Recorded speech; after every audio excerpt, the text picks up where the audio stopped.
Dear learners, and welcome back to the channel. Also, welcome to the day 4 of our DSA 10 days challenge, जहाँ पर हम इसरो के preparation कर रहे हैं, जिसमें हम ना सिर्फ कॉन्सेप्ट बिल्ड करते हैं बल्कि प्रीवियस ईयर क्वेश्चंस को भी टॉपिक वाइज पढ़ते हैं, जिससे हमें और ज़्यादा क्लैरिटी मिलती है।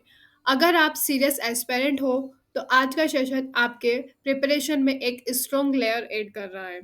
हर क्वेश्चन के पीछे एक लॉजिक होता है और हम वही लॉजिक डिकोड करने वाले हैं।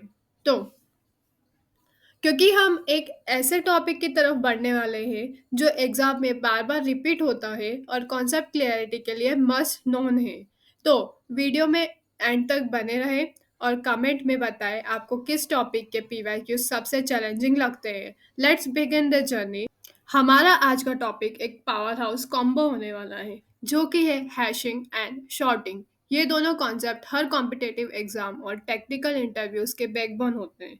हैशिंग के थ्रू हम सीखेंगे कैसे डेटा को एफिशिएंटली स्टोर और रिट्रीव किया जाता है, और शॉर्टिंग के थ्रू हम देखेंगे कौन सा एल्गोरिथम स्टेबल है, फास्ट है और वर्स्ट केस में भी रिलायबल परफॉर्म करता है। आज के सेशन में हम सिर्फ थ्योरी नहीं पढ़ेंगे, हम पीवाईक्यूज के थ्रू रियल एग्जाम्पल लॉजिक को डिकोड करेंगे। हर क्वेश्चन के पीछे एक कॉन्सेप्ट छुपा है और हम उनको स्टेप बाय स्टेप समझेंगे। तो let's start with our first topic that will be sorting. Sorting एक फंडामेंटल प्रोसेस है जिसमें हम डेटा को किसी स्पेसिफिक ऑर्डर में अरेंज करते हैं, जैसे असेंडिंग या डिसेंडिंग। ये स्टेप बहुत इंपॉर्टेंट होते हैं सर्चिंग, मर्जिंग और डेटाबेस ऑपरेशंस के लिए। अगर डेटा शॉर्टेड हो तो सर्चिंग एल्गोरिथम जैसे बाइनरी सर्च काफ़ी फास्ट हो जाता है। शॉर्टिंग भी दो टाइप की होती है, internal sorting and external sorting. Internal sorting तब यूज होता है जब सारा डेटा रैम में फिट हो जाता है। एल्गोरिथम जैसे क्विक शॉर्ट, मर्ज शॉर्ट यहाँ काम करते हैं। If we talk about external sorting, तब यूज होती है जब डेटा इतना बड़ा हो कि सेकेंडरी स्टोरेज जैसे हार्ड डिस्क पे स्टोर करना पड़े। इसमें एल्गोरिथम को डिस्क आईओ ऑप्टिमाइजेशन करना पड़ता है, जैसे multiway merge sort. If we talk about stable sort, stable sorting का मतलब है अगर दो एलिमेंट इक्वल हैं तो उसका ओरिजिनल ऑर्डर प्रिजर्व होता है। ये बहुत यूजफुल होता है जब हम मल्टी लेवल शॉर्टिंग करते हैं, जैसे पहले नेम फिर as. If we talk about another shorting algorithms, there are many type of shorting algorithms. Some of them are merge short is a stable algorithm with guaranteed big O of and log and time complexity in all case. Second one is quick short, fast होता है और average लेकिन unstable है, और worst case में big of and square हो सकता है। हिप शॉट भी इफिशिएंट है लेकिन जनरली अनस्टेबल होता है। शॉर्टिंग एल्गोरिथम्स डेटा को इफिशिएंटली ऑर्गेनाइज करने के लिए यूज होते हैं, चाहे एग्जाम हो या टेक्निकल इंटरव्यू। अब हम 6 पॉपुलर एल्गोरिथम्स को कंपेयर करने वाले हैं, जो कि होने वाली है bubble sort, insertion sort, merge sort, quick sort, heap sort और रेडिक्स शॉट। बबल और इंसर्शन शॉट स्टेबल होते हैं लेकिन उनका average time complexity big of and square होता है, मतलब लार्ज डेटा स्ट्रक्चर के लिए slow. Merge sort stand out करता है क्योंकि ये स्टेबल भी है और हर केस में big of and log n time देता है। क्विक शॉट फास्ट होता है और एवरेज लेकिन अनस्टेबल है और वर्स्ट केस में बिग ऑफ एंड स्क्वायर तक जा सकता है। If you talk about heap sort memory efficient है with big of one space लेकिन स्टेबिलिटी नहीं देता है। डायरेक्ट शॉट कंपैरिजन बेस्ट नहीं होता है, ये डिजिट्स के बेसिस पे शॉर्ट करता है और लार्ज डेटा स्ट्रक्चर के लिए काफ़ी इफिशिएंट होता है विथ बिग ऑफ एंड के टाइम। स्टेबिलिटी का मतलब होता है कि इक्वल एलिमेंट का ओरिजिनल ऑर्डर प्रिजर्व होता है, जो मल्टी लेवल शॉर्टिंग में बहुत इंपॉर्टेंट होता है। एल्गोरिथम चूज करते वक्त डेटा साइज, मेमोरी और स्टेबिलिटी रिक्वायरमेंट को देखने में बहुत ज़रूरी रहता है ताकि हम कोई अच्छी शॉर्टिंग एल्गोरिथम चूज कर सकें। Now coming to the next, hashing का मेन ऑब्जेक्टिव होता है big of one constant time में इंसर्शन, डिलीशन और सर्चिंग परफॉर्म करना। मतलब बिना पूरा डेटा ट्रैवर्स किए डायरेक्ट एक्सेस मिल जाए। ये तब पॉसिबल होता है जब हैश फंक्शन एफिशिएंटली डिजाइन किया गया हो। हैश टेबल एक अरे बेस्ड डेटा स्ट्रक्चर होता है जिसमें की वैल्यू पेयर्स स्टोर होते हैं। हर की को एक इंडेक्स पे मैप किया जाता है यूजिंग अ हैश फंक्शन, जिससे डायरेक्ट एक्सेस मिलता है। ये स्ट्रक्चर सर्चिंग को सुपर फास्ट बना देता है, स्पेशली जब कॉलिजन कम हो। हैश फंक्शन का मतलब है की को एक वैलिड अरे इंडेक्स में कन्वर्ट करना। एग्जाम्पल, एच के इज इक्वल्स टू के मोड एम। यहाँ के एक की है और एम टेबल साइज है।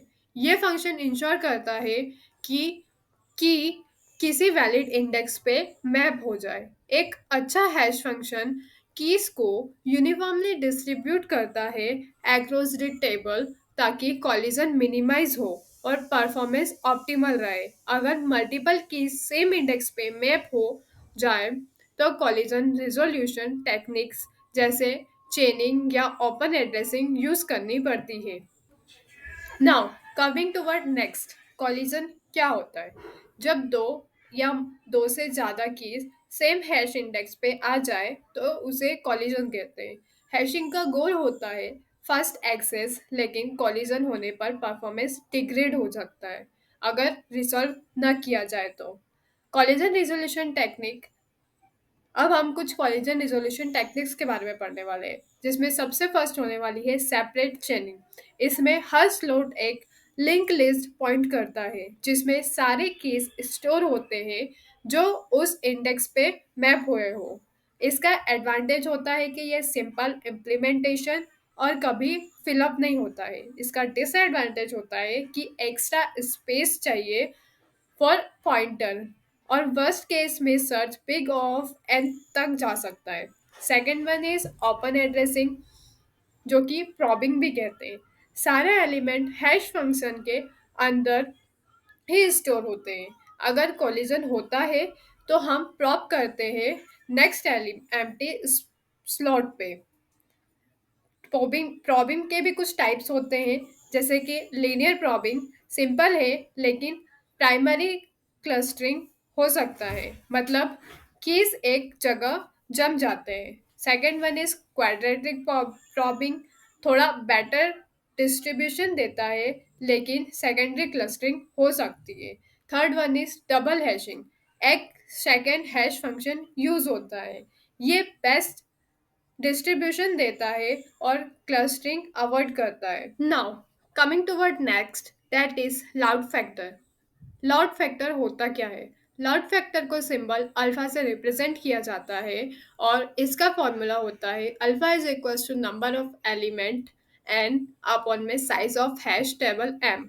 मतलब हैश टेबल में कितनी एंट्रीज फिल हो चुकी है उसका रेशियो। ये डायरेक्टली इम्पैक्ट करता है परफॉर्मेंस को। जितना ज़्यादा अल्फा उतना ज़्यादा चांस कॉलिजन का। इसकी कुछ कैरेक्टरिस्टिक्स भी होती है। लाइकवाइज अगर एवरेज केस है जब लाउड फैक्टर छोटा होता है, अल्फा लो, तो इंसर्शन डिलीशन और सर्च ऑपरेशन में बिग ऑफ वन टाइम में हो जाता है super fast. But worst case में जब टेबल ऑलमोस्ट फुल हो जाता है या क्लस्टरिंग हो जाता है तो परफॉर्मेंस डिग्रेड हो सकता है। That will be big of n, मतलब लीनियर सर्च जैसे स्लो हो जाता है। ये इतना ज़रूरी क्यों है? Because low load factor is equals to fast access और फेवर कॉलिजन।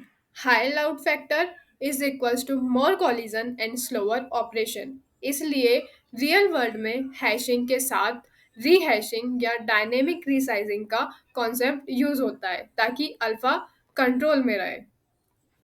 नाउ अब हम आ जाते हैं फॉर सॉल्विंग द क्वेश्चंस, जिसमें हमारा फर्स्ट क्वेश्चन होने वाला है which sorting algorithm is stable and guaranteed a worst case time complexity of big of n log n. यहाँ पे जो करेक्ट आंसर होगा वो होगा मर्ज शॉर्ट, क्योंकि मर्ज शॉर्ट एक स्टेबल शॉर्टिंग एल्गोरिथम है। मतलब अगर दो एलिमेंट इक्वल है तो उनका ओरिजिनल ऑर्डर प्रिजर्व होता है। ये प्रॉपर्टी बहुत इंपॉर्टेंट है जब मल्टी लेवल शॉर्टिंग करनी हो। जैसे नेम प्लस एज। और सबसे बड़ी बात, मर्ज शॉर्ट हर केस में big of and log n time complexity देता है, बेस्ट और वर्स्ट केस में भी। इसका divide and conquer approach ensure करता है consistency of performance. Now, coming to our next question, that is hash table with 10 buckets in dices 0 to 9 keys are 43, 29, 1, 10 and 20. So, उसको step by step पूरा describe किया गया है, how this will insert this element, how this will are going through the approach, and the correct answer will going to be key 20 is inserted at index 2, because जो final table होने वाली है that will be at index 0 there is 10, at index 1 there is 1, at index 2 there will be 20, at index 3 there will be 43, at index 4 there will be 13। अगर separate चेनिंग use होता तो की 20 को index 0 के link list में add किया जाता, लेकिन लीनियर प्रॉबिंग में हम नेक्स्ट अवेलेबल स्लॉट ढूंढते हैं। Now moving forward to the next question, that is what is the recurrence equation for the worst case time complexity of quick short for sorting and numbers. The correct answer will be option number B, that is Tn is equals to Tn minus 1 plus T1 plus C into n. Quick short एक divide and conquer algorithm है जो अरे को partitions करता है around अ pivot, लेकिन अगर pivot selection poor हो जाए, जैसे हमेशा स्मॉलेस्ट या लार्जेस्ट एलिमेंट चूज हो, तब एक साइड में n-1 एलिमेंट और दूसरे साइड में 0 और 1 एलिमेंट बचा रहता है। इन केस इस केस में रिकरेंस रिलेशन बन जाता है T N equals to T N minus one plus T one plus C into N. यहाँ C into N partitioning cost है और T N minus one recursive call है on the largest sub problem. ये recurrence solve करने पर big of and square time complexity मिलती है, जो क्विक शॉर्ट का वर्स्ट केस होता है। Now moving toward our next question, that is which sorting algorithm is stable and guarantees a worst case time complexity of big O n log n? The correct answer will going to be merge sort. Merge short एक stable shorting algorithm है, मतलब अगर अरे में दो element equal है तो उनका ओरिजिनल ऑर्डर प्रिजर्व होता है आफ्टर शॉर्टिंग। ये प्रॉपर्टी बहुत इंपॉर्टेंट होती है जब मल्टी लेवल शॉर्टिंग करनी हो, जैसे पहले नेम फिर एज। मर्ज शॉर्ट की टाइम कॉम्प्लेक्सिटी हर केस में big of and log N होती है, बेस्ट केस, एवरेज केस और वर्स्ट केस में भी। इसको divide and conquer approach ensure करता है कंसिस्टेंसी परफॉर्मेंस, चाहे इनपुट शॉर्टेड हो या रैंडम हो। That's why the correct answer will be much short. Now, moving toward our next question, that is, what is the time complexity of insertion sort when the input array is already sorted in ascending order? So, the correct answer will be option number C, that is big O of n. Insertion short एक adaptive algorithm है, मतलब अगर input already shorted हो तो ये अपना काम बहुत इफिशिएंटली करता है। नॉर्मली इंसर्शन शॉर्ट हर एलिमेंट को लेफ्ट साइड से के शॉर्टेड सब अरे से के साथ कंपेयर करता है और उनको करेक्ट पोजीशन पे इंसर्ट करता है। लेकिन अगर अरे ऑलरेडी शॉर्टेड हो, हर एलिमेंट अपनी जगह पे हो, कोई शिफ्टिंग रिक्वायर्ड नहीं हो, सिर्फ एक कंपैरिजन होता है पर एलिमेंट, इसीलिए total comparison is equals to n और shifting is 0, resulting best case time complexity that will be big of n। Insertion sort is great for nearly sorted data. Worst case reverse sorted में time complexity big of n square हो जाती है, लेकिन best case में ये linear time में काम करता है, super efficient. Moving toward our next question, that is a hash table of size 50 uses separate chaining of 300 distinct keys are inserted. What is the loud factor? So the correct answer will going to be 6.0. Load factor alpha का formula होता है alpha is equals to number of element N upon में size of hash table. तो N यहाँ पे 300 keys inserted है और M is equals to 50 है। जब हम इन दोनों को डिवाइड करेंगे तो correct answer will be 6.0। Since separate चेनिंग use हो रहा है, एक बकेट में मल्टीपल एलिमेंट स्टोर हो सकते हैं विया लिंक लिस्ट, इसलिए loud factor is greater than 1 होना कॉमन है। लाउड फैक्टर 6 का मतलब है ऑन एवरेज हर बकेट में 6 एलिमेंट होंगे।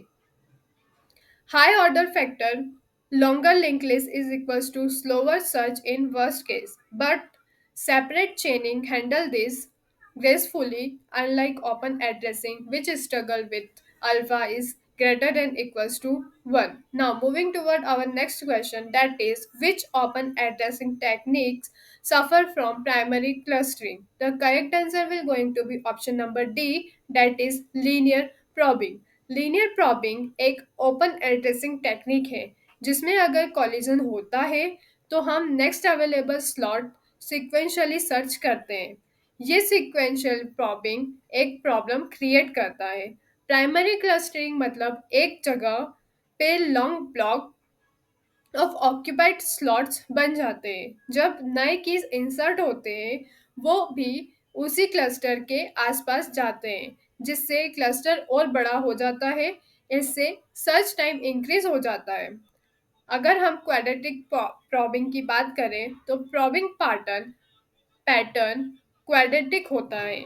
इससे प्राइमरी क्लस्टरिंग रिड्यूस होता है लेकिन प्राइमरी क्लस्टरिंग हो सकता है, मतलब सेम इनिशियल हैश वैल्यू वाले की सेम प्रॉप पाथ फॉलो करते हैं। If we talk about double hashing, एक सेकेंड हैश फंक्शन यूज होता है टू डिसाइड स्टेप साइज। ये टेक्निक बेस्ट डिस्ट्रीब्यूशन देती है और दोनों क्लस्टरिंग टाइप को मिनिमाइज करती है।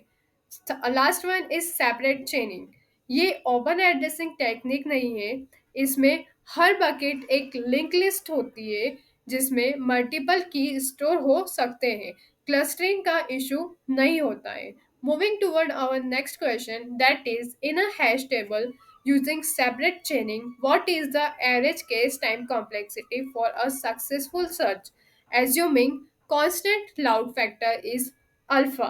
So the correct answer will going to be big of 1. Separate चैनिंग में हर बकेट एक लिंक लिस्ट होती है जिसमें मल्टीपल कीज स्टोर हो सकते हैं। जब हम किसी की को सर्च करते हैं पहले हैश फंक्शन अप्लाई होता है बिग ऑफ 1 टाइम, फिर उस बकेट की लिंक लिस्ट ट्रेवर्स करते हैं। सो लाउड फैक्टर अल्फा का मतलब है alpha is equals to N by M. यहाँ एन नंबर ऑफ कीज और एम नंबर ऑफ बकेट्स है।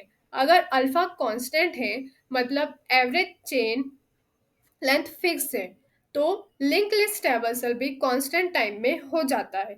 इसीलिए overall average case time complexity big of 1 लगती है। Now moving toward our next question, that is which in place sorting algorithm requires the minimum number of swaps in worst case? The correct answer will going to be option number C, selection sort. Selection short के working principle है हर पास में अरे का minimum element ढूंढो और उसको correct position पे swap करो। इसमें शिफ्टिंग नहीं होती है, सिर्फ एक स्वैप पर पास होता है। अगर अरे में n एलिमेंट है तो वर्स्ट केस में भी मिनिमम n-1 स्वैप्स लगेंगे, चाहे अरे रिवर्स सॉर्टेड हो या रैंडम सिलेक्शन शॉर्ट का स्वैप काउंट प्रेडिक्टेबल और मिनिमल होता है। Now Now, that's wrap on day 4. From hashing collision to sorting stability, you have just unlocked some of the powerful tools in your DSA toolkit. Whether it was probing techniques or PYQ breakdown, you stayed sharp, and that's what set you apart. Hashing gives us big of one magic, but only if we handle collision smartly. Merge shot is your stable, worst case warrior. Selection shot wins when swaps need to be minimal. And load factor, it's the silent performance killer. Respect it. Drop a comment with your favorite hashing technique or the sorting algorithm you will learn. Forget after today. Let's build this community of learners who don't just study, they master. Tomorrow we enter to the new world with new solution of base case. It's going to be visual, logical, and deeply satisfying. If this session helped you, help someone else, share it, and if you haven't subscribed yet, up to kar lo hi. So thank you guys. Jai Hind.